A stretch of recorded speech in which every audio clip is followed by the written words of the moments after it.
The check curled like paper skin as the fire kissed its edges.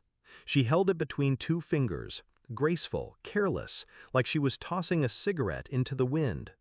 It wasn't the flames that made me still.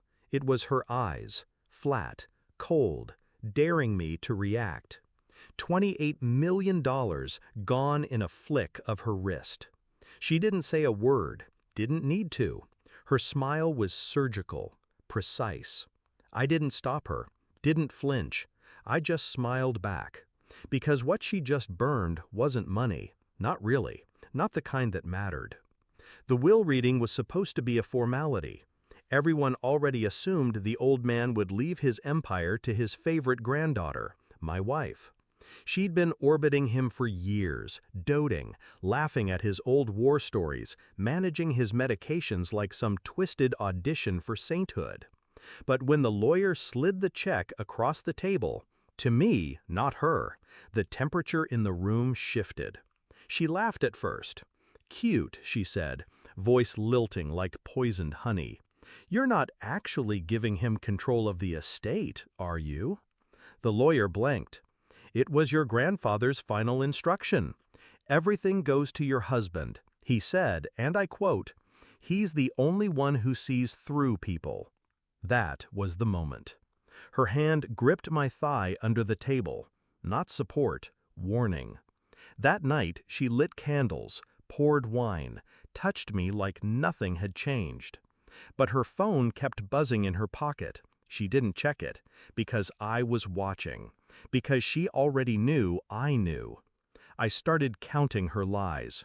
I stopped at 50. A name kept showing up in her texts, Jay, always deleted before I could see more, but not before I mirrored her phone. She changed her passwords. I changed them back. She hid her burner in the linen closet. I let it ring during dinner. I never asked, never confronted.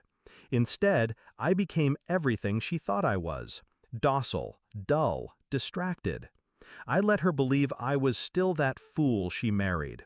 I watched her leave for yoga. She returned flushed, sore, reeking of hotel shampoo. She kissed me on the forehead, told me she missed me. I smiled. At night, I stared at the ceiling, her breathing soft beside me. I imagined how many secrets could hide inside a kiss, how many lies were tucked beneath her skin. The camera footage arrived 2 weeks later, time-stamped, clear, her and Jay, in a hotel room less than 10 miles away.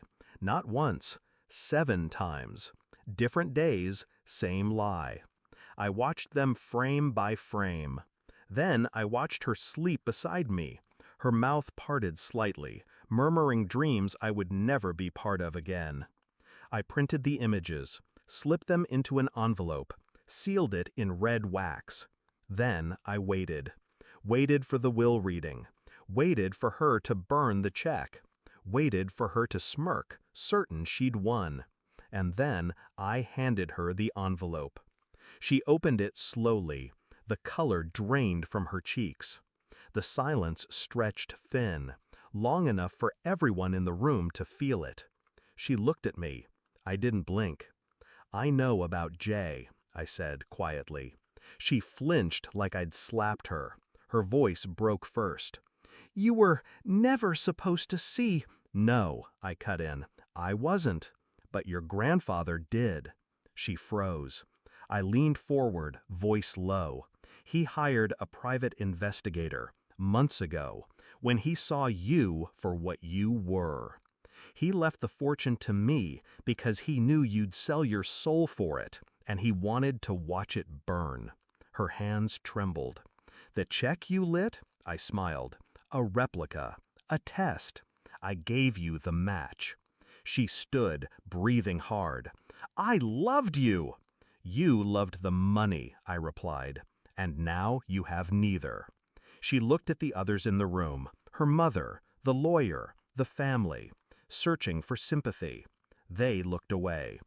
I stood slowly, slipped the real check from my coat pocket, untouched, and walked out. I didn't hear from her again. I assume she crawled back to Jay, Or someone else dumb enough to mistake her poison for perfume. Doesn't matter. I bought a house in the mountains. Silence lives there. It doesn't lie. Sometimes I still see her in dreams, but I always wake up smiling. She thought she burned my fortune, but she only lit her own ending. Some fires you don't put out, you just watch them burn. From a distance, warm, and finally free.